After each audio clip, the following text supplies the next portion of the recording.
me, there are a number of items that are worthy of mention when we look at the results in 2013. Firstly, the significance of the provisions that the banks have taken for customer remediation and conduct risk issues. The banks are still dealing with the costs of PPI and interest rate hedging products, but also what we're seeing is the emergence of new conduct risk issues. Secondly, we've seen significant job cuts across the industry again in 2013, but that doesn't mean a shrinking in the industry. We've also seen the banks continue to decrease the size of their balance sheets. In 2013 alone, total assets have decreased by £0.6 trillion. And in turn, in part, that has led to reduced risk-weighted assets and strengthened capital positions across the banks.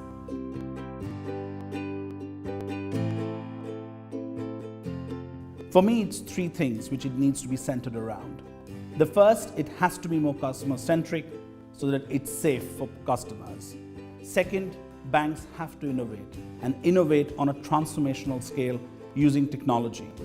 And the third, it has to offer sensible returns to investors because capital is still in huge demand for the banking sector. But what's interesting actually is how you build this, because there are inherent conflicts between all these three objectives. So finding the balancing act is going to be tough. We need the regulators, the bank, and the politicians to respond to this challenge. For the regulators, we need to see much more coordinated and effective regulations.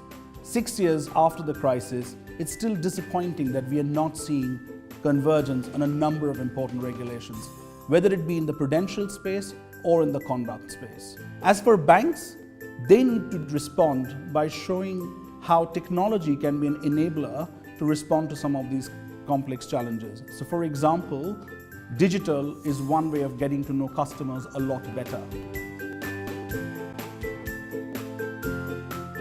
What we will see is the slimming down of the branch, fewer staff working in there, sales only, no service.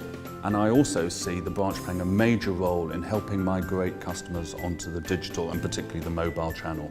And that would be hands-on assistance with registration and helping people do transactions, swivelling screens around to see exactly what they would see at home within the branch. We have seen in the past that caveat emptor doesn't quite work in the banking sector. Thus, people need to have a better financial education to save themselves when they're buying complex banking products.